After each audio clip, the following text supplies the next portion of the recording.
Welcome to Uncanny X-Minutes, where we bring you the comics behind the movies. I'm producer James. And I'm Stasia. And this is X2 X-Men United, minutes 20 to 30. Yes. All right, so let's get right into it. What happens in these minutes? Nightcrawler is located and picked up by Jean Grey and Storm. Mystique infiltrates the Department of Domestic Security and Defense, and Wolverine has a nightmare. It's all important. Equally important. Equally important. Infiltrating high-level security clearance, and Wolverine's got a nightmare. Yeah.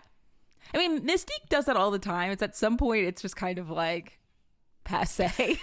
Do you know what I mean? You know what, though? Yes, but like, no for this movie. Not for this movie, yeah. Man, there's not a, like, this is when you're like, thank you. This is what I want. This is what she's here for. Mystique turning into Lady Deathstrike and sneaking around and stuff. Yeah, it's very cool. And then turning into a janitor. Yes, and then just walking past the guy. Yeah, amazing. So good. It's so good.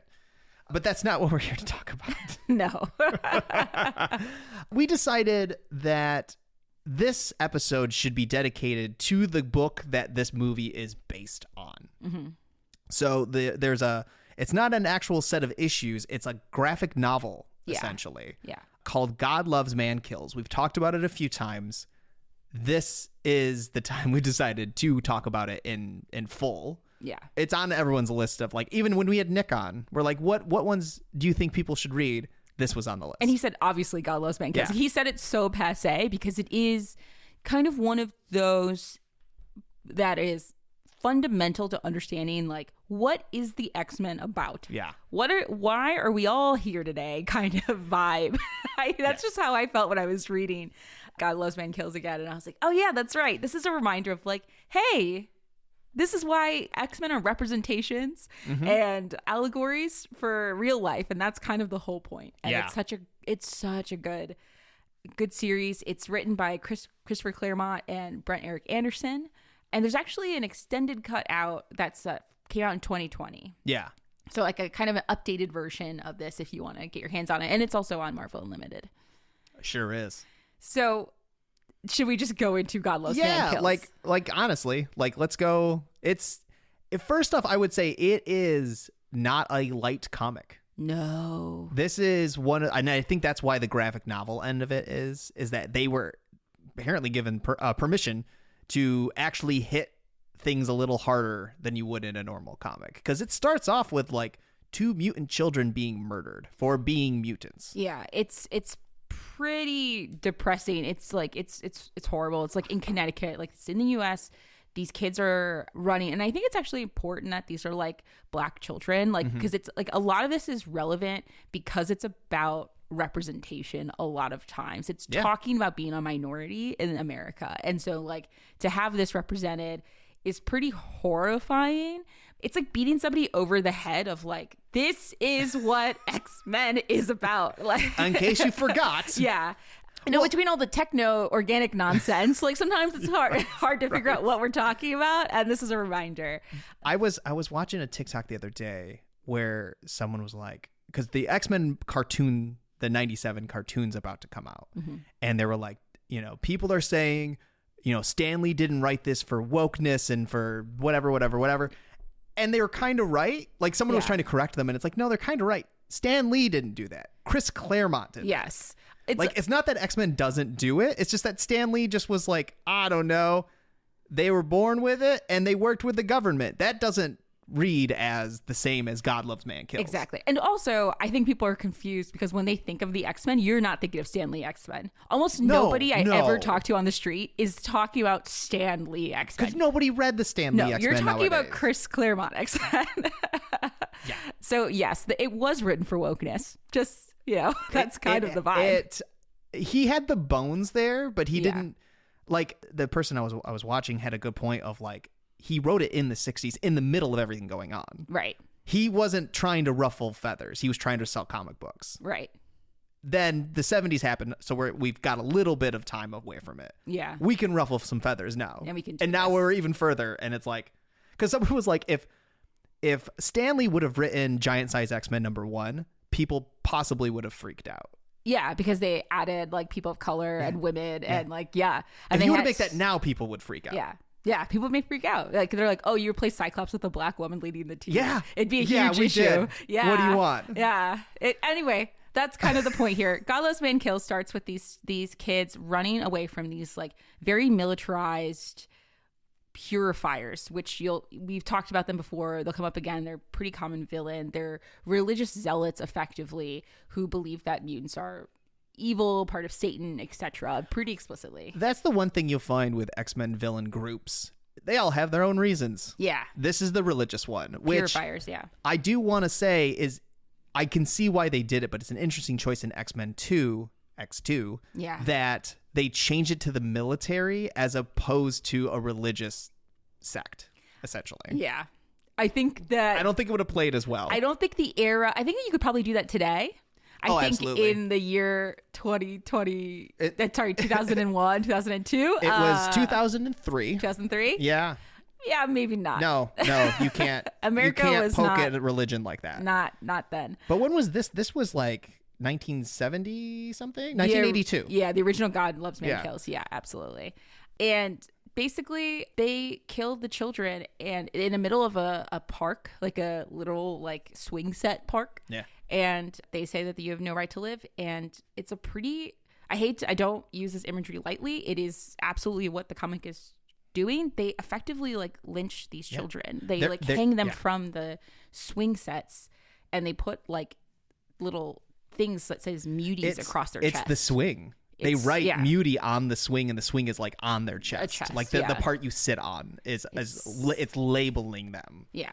It's effectively, as Magneto says in the next panel, an execution, and he was too late. He destroys the swing set, brings them down because it's metal, and he vows to make them all pay. It is. Woo! That's how we start. That's how you start. That's how we started just, this this comic. Buckle up, kind Whoa. of vibes for God Loves Man Kills, and they're not going to take this any lighter for the rest of this comic. No. This is, you get the extreme, like, I don't want to say racism because it's not like prejudice. It's just prejudice. Like extreme prejudice goes throughout this comic. Yeah, absolutely. Basically what you find out, like the comic, I'm not going to go panel by panel, but effectively you find out that these purifiers belong to this guy called William Stryker. He's an evangelical, like, He's a televangelist. Televangelist is a Yeah. great description of him, preacher. And he's kind of fanning the flames of his religious followers to hate mutants, to consider them as less than human, as works of the devil. As he's kind of going about his day, talking about this like huge speech that he's going to have against Professor Xavier, like they're going to be on television and they're going to have like a debate, counterpoint almost. Yeah. kind of show or whatever. The scene cuts to Kitty Pryde basically getting into a fight with this guy. Her and Colossus are hanging out with a friend who's a ballerina. She's a human. And this guy calls her a mutie lover, like, et cetera, and then Kitty Pryde basically asks, after the woman's like, I won't let him say that to you anymore, she's like, would you feel the same way if he called me an N-word lover? They do cross it out in the panel. I don't remember if they did in the original 1982. I don't think they did. I don't think they did. I think they I think actually that's like more of used the whole word in Right. the 82 comic. In the 2020, they do blur it. Well, and they also have a disclaimer in the more current like digital run that's like, hey, heads hey. up. We are going to drop that. Yikes. It's interesting because like mutants aren't always an exact parallel to being like black, because like a lot of times like mutants can pass as humans. Like there's like a little bit more complications here. We'll get into that in a later movie too about Yeah. being passing. Right, exactly. But you're not wrong. But I mean, the point that they're trying to make is generally like people are tolerating mutant hatred in the same way they wouldn't tolerate this kind of hatred towards other groups. Yeah. And Kitty Pryde is finding that really frustrating. The more I do of like the older readings, of, like these older issues, the more I realize how like hateful the word mutie is. Like Yeah. I didn't take it as like horribly offensive. It seems kind of goofy. It feels like a pet name, you're a Yeah. mutie, whatever. And it's Yeah. like, no, it's not. It's supposed to be a slur. When you read the older stuff, it is absolutely a slur. Mm-hmm. And then even watching the animated series, It is Yeah. absolutely a slur. It's just sometimes really, because it's not a real Because it's slur, not a real one. it's really hard Yeah. as us to take it seriously, but that's kind of what they're trying to draw to. I in think the before books. it almost feels like when you're watching like Battlestar Galactica and they refer to robots as toasters. Yeah. It's like yes. it's derogatory, but like it I'm not feels taking fun. that Like, seriously, they're yeah. robots. I'm not taking this. We don't have robot Americans sitting around here. Like Yeah. there's not really an allegory for that because they're murder robots. Like they're that's what they Right. started as. Yeah. Mutants were people before they realized they were mutants. They were just humans. Right. You know. Right.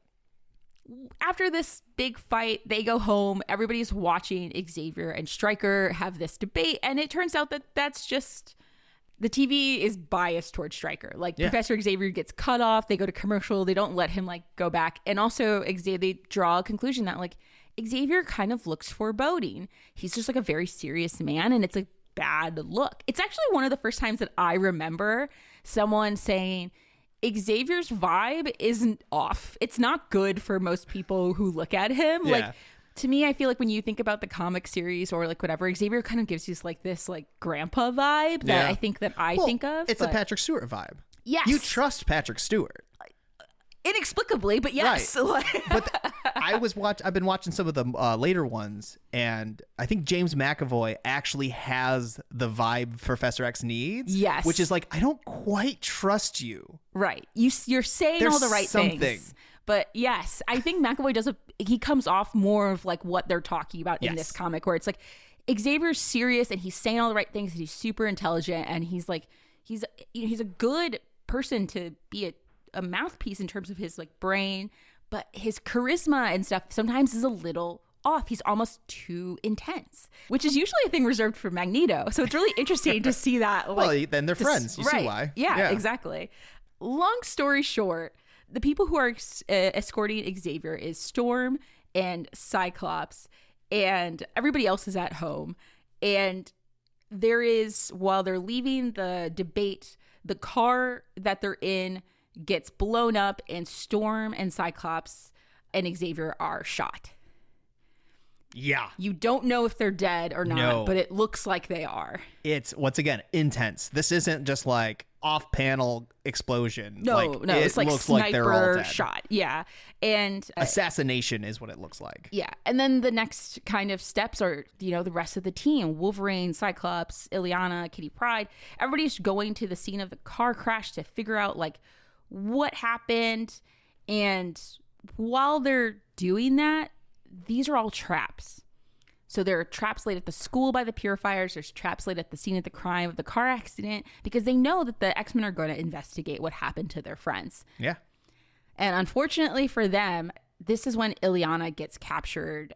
And Illyana's not like magic at this point, right? No. She's just a young girl. yeah, that's the unfortunate part. The reason Colossus and Wolverine don't get captured is, surprise, Magneto shows up and saves their butts because the Purifiers are in these like big mech suits. Yeah. Don't do that. Well, if you're gonna fight Magneto, They weren't planning on it. Are you saying the X-Men are united in this book? almost like What? something like that, Crazy. Basically, long story short, two of them live. Illyana gets trapped, but Kitty Pryde is kind of shoved in the trunk, but she's going to escape from the Purifiers and follow where they're taking Illyana because she's Kitty Pryde and she can phase, and that's super helpful. Because that's what she do. Yeah. So that's the first issue of God Loves, Man Kills if you read them in the two parts. Yeah. You don't really need to. There is no difference The here. extended cuts have it in two halves. The Right. graphic novel version, It's like the just like original one one is just version. one big. Yeah. Yeah. The second issue cuts into Xavier literally being crucified. Everything's red toned. You have all of his mutant like children, so Storm and Cyclops and Kitty Pryde and Wolverine and Nightcrawler and Colossus, and they're all like taking slices out of him, biting him, ripping his heart out while they're kissing him. Like it's very, the Jesus allegory is really just Real strong. It's not even I almost hesitate to call it allegory because it's literally beating you over the head with it. Right. Like it's ridiculous.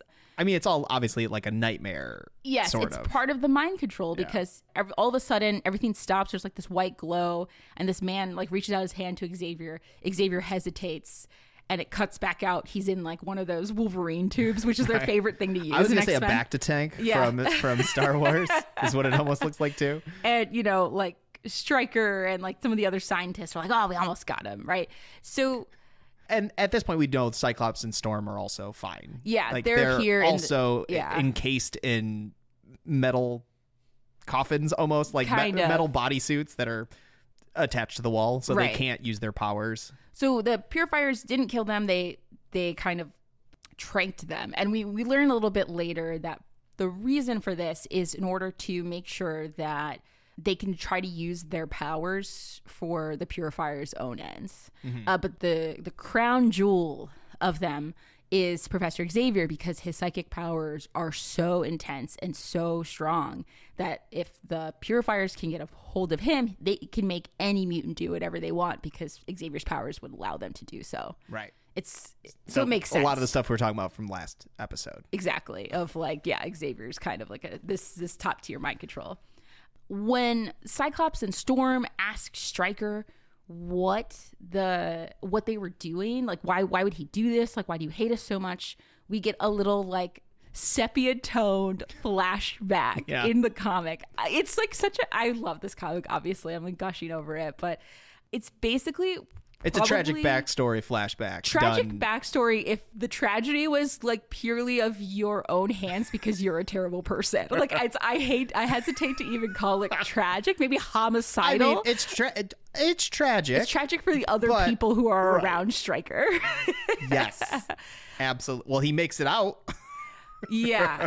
Yeah, about that. Oh my God. Do you want me to do it? Or No, do you go want... ahead. Go okay. ahead. So basically the tragic story is him and his wife get into a car accident in the middle of Nevada, his pregnant wife.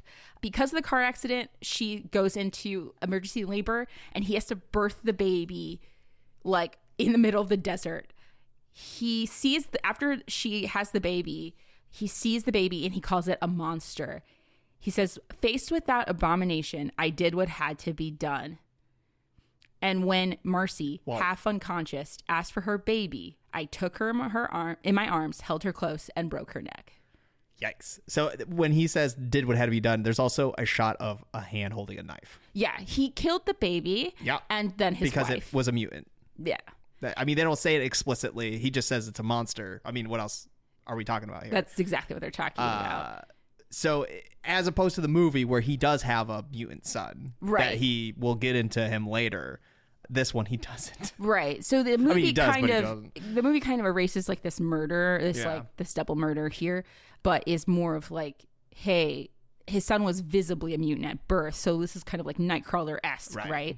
And then kills the baby, his wife, and then puts himself into the car that's crashed with the gasoline running and that creates an explosion and tries to kill himself as well. But he survives. He survives and tries to figure out why he did, because he feels like he should be damned as well. Like this is where like this kind of religious aspect of it too comes in. Basically, he says he saw a magazine article about Xavier and mutants, and that's when he knew, when he prayed for guidance, that the sin was Marcy's, not his wife's, and that he is there to be used by God to reveal Satan's most insidious plot to corrupt us through our children. Woo! Woo, yeah. woo, woo, yeah. woo. It wouldn't be so crazy if it weren't still happening.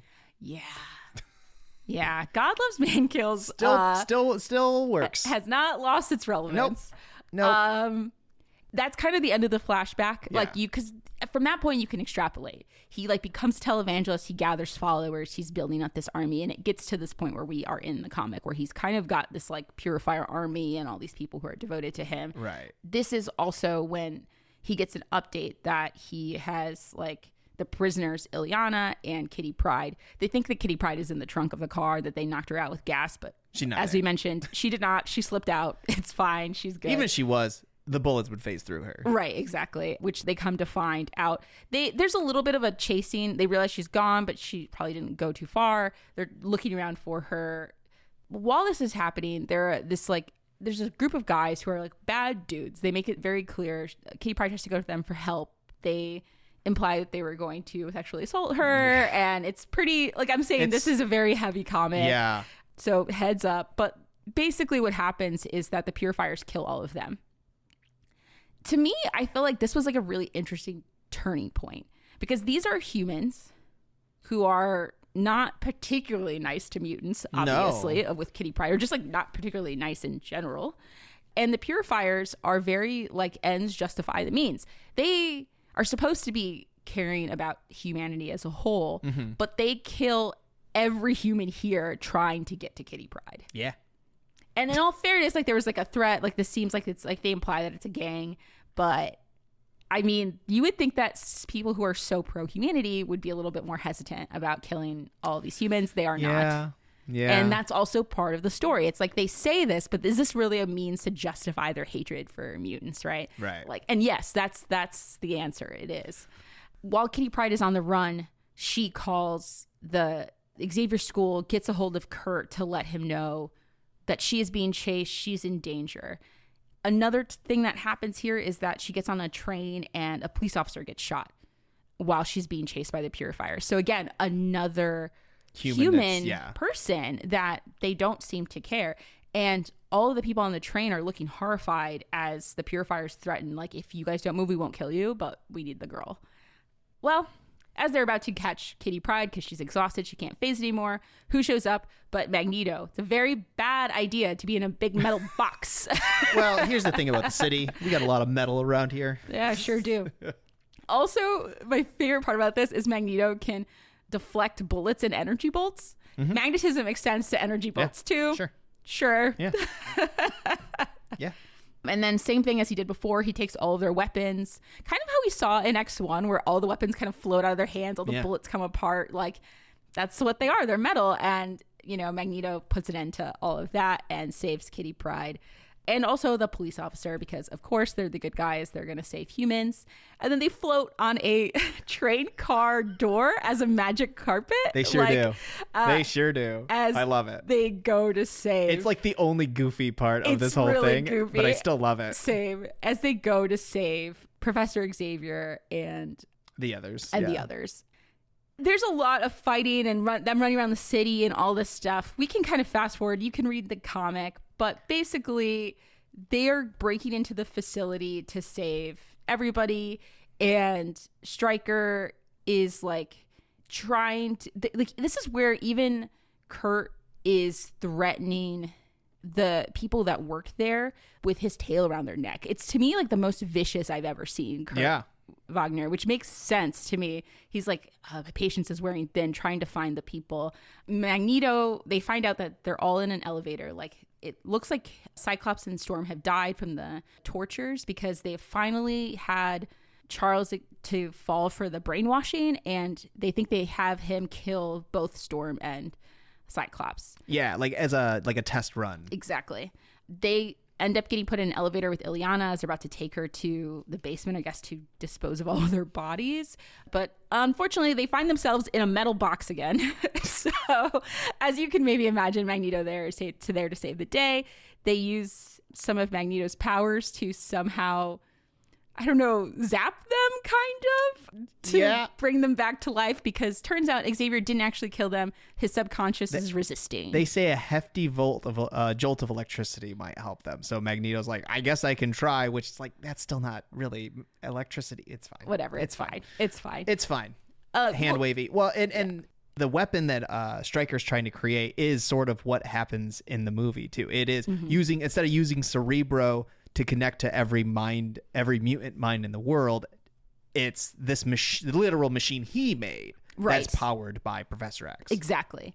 They are saved, but Xavier is still trapped. And also, there's this huge church, so like the mega church. Yeah, like a stadium televangelist. Yes. Is what we're going on here. Where Stryker is going to give his like one of his like major sermon, and then there's like news articles about it, and like in these news articles people are talking about like his, you know, people starting to realize that maybe Stryker is going too far.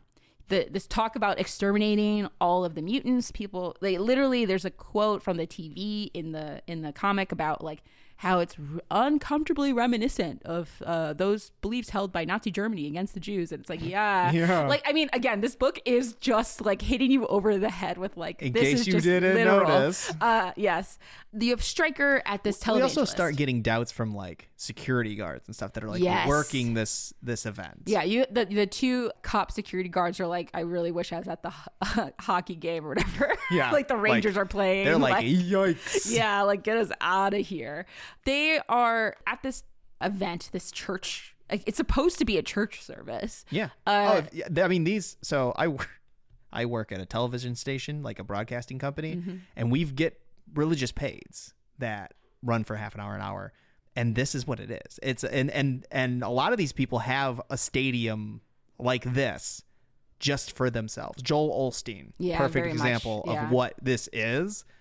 It's bananas. Yeah. But this is absolutely a thing. This isn't even hyperbole. This still it's just happens. Literal. And And what you find out is that during this ceremony, they'd like pulled this lever that is sending out like these like switches that Xavier's power is now hitting all the mutants. And anybody who's the closer you get to the epicenter of where Xavier is underneath this stadium, the closer, like the more damage the people's brains are taking. So the X-Men are kind of around the perimeter. They're starting to feel it. But then there's like a young boy that's like right outside and he starts bleeding from the ears and it's horrible and they're going to save him. To interrupt this, you got the X-Men. Magneto starts to come in, breaks the glass, but then puts it back together. He's there to like argue kind of and put a stop to it, but he's also still trying to hold himself back a little because he's there to try to, he understands that this is a PR situation right now. Yeah. You know? And unfortunately for him, as he gets into this building, his usual blocking, like his helmet and everything, it's just still not strong enough. He realizes after all this time, Xavier has always held back because he doesn't want to hurt people. Crazy. Yeah. So you start getting a scope of Xavier's powers here. And the other X-Men are doing their best to infiltrate and save Xavier while Magneto is trying to buy time and making a scene of himself in the stadium. What you also get is one of the faithful to Reverend Stryker. She starts to bleed by the ears and she is trying to be like, no, I'm a faithful, blah, blah, blah. He pushes her off the stage and murders her on camera just because he thinks that he's like a real child of God or whatever. I must deny you, cast you into the abyss, and like pushes her off like a 20-foot stage or something. Oh, that seems like an OSHA violation, but whatever. Anyway, well, she falls on her neck. Yeah. And dies. And dies on camera. And they have like the camera pan shot. It's really interesting. Obviously, the rest of the X-Men, while this stuff is happening outside, are there to save Xavier. They manage to do it at pretty great cost to themselves and not kill Xavier. The backup plan was either Cyclops knocks him out with Optic Blast or Wolverine kills Xavier. And those were the only two options. And we're just lucky that the first one worked kind of situation. Yeah. The X-Men go on stage and then proceed to have a philosophical discussion with Stryker. Like an actual debate as opposed to what the previous one. Yeah. And because this one's kind of uncut. Yes. You know, like nobody's cutting away. There's no commercials to be had. This is live. Right. This is where you get that, like, there's an iconic panel of Stryker pointing at Nightcrawler specifically that says, human, you dare call that thing human. Yeah. That you will see everywhere. And it is, ooh, it's perfect. Because Nightcrawler specifically is supposed to have this demonic look. They've talked about this for a really long time. It was part of his backstory for a while. But Kitty Pryde argues, like, no, he says more human than you. He's chosen to be better. And even though his whole life has shown him, like, the cruelty of humanity, he's still chosen to not be that way, unlike you. Go back to our Nightcrawler episode. Yeah, for real. And then Reverend Stryker is like, you know what? Never mind. Takes out his Glock. And he's like, I'm just going to shoot you then.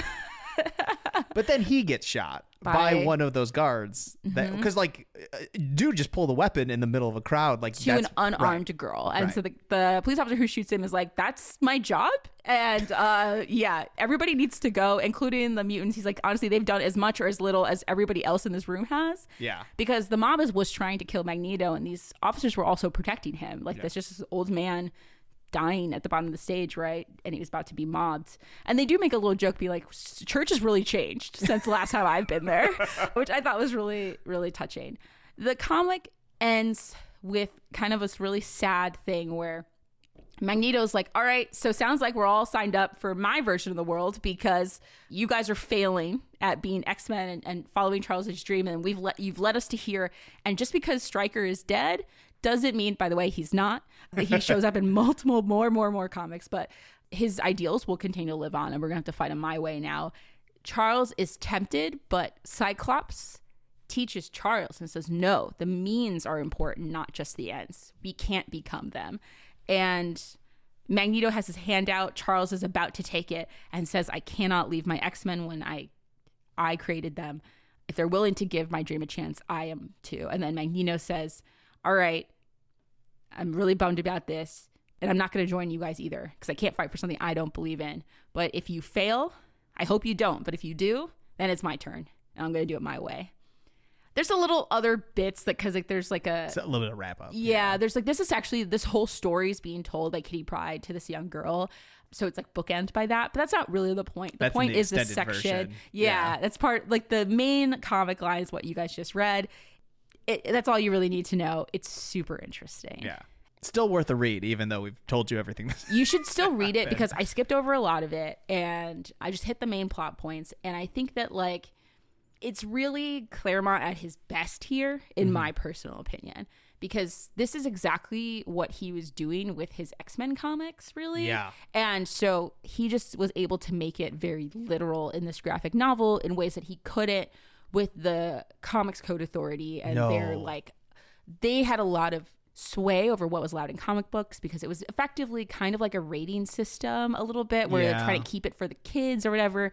But what that actually ended up... I could go on an entire episode about the CCA. Really. But basically what it ended up doing was like preventing a lot of like progressive things. Like they would take out things like same-sex relationships. They would take out things like too much gore or blood. Basically this whole religious aspect I don't think they would have allowed in like the regular comics. I mean, it was even down so far as you couldn't say the word zombie or werewolf or some stuff. Like there was stuff like that you could not say. It was just such crazy. Weird stuff. And like so seeing this and having this come out, it was honestly like really impressive, and Claremont did a really good job and really kind of condensed what the X-Men are. Yeah. So highly recommend. Yes, absolutely. Yeah. I hate to say I'm not trying to make fun of X2, but it is kind of strange. I feel like they lose a lot by not leaning into the religious aspect of this. Well, they don't even really lean into the armed forces aspect of it either. Right. It's not really religious. It's not really military. It's kind of just... He feels like a rogue government agent. It feels like it's all Stryker, and that is it. Right. It seems like he's kind of political and that he's like swaying the president. Sure. But like it's still, he does just seem like, he gives like that one really bad general in like all the action movies or whatever. Yeah. The one that ends up getting taken out or like taken out of command. Yeah. At the end of the movie because he's gone too far. And it loses a lot of the nuance, which is how this story wraps up, is that just because he's dead doesn't mean these ideals that other people have followed him with die with him. And that I think is more important. And I'm not convinced that this movie really leaned into that. No, but it is the closest. It is what they used to make this movie. Absolutely. You could tell. You can see the bones of it. Yeah. But it does not have the meat. It doesn't. And I think the meat was taken out intentionally, which is a little bit unfortunate. Sure.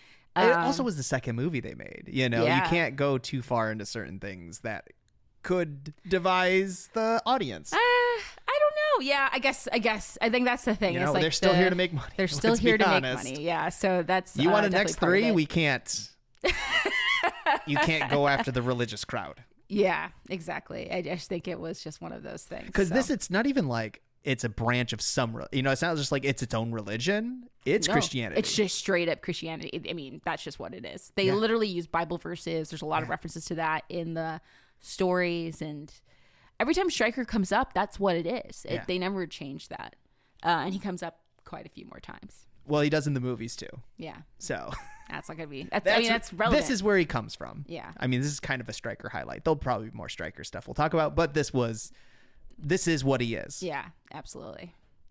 All right. I think we went long, but that's okay. It's worth it. You need it. Yeah. All right. We'll wrap it up for this week. I'm producer James. And I'm Saja. And we'll see you for the next 10.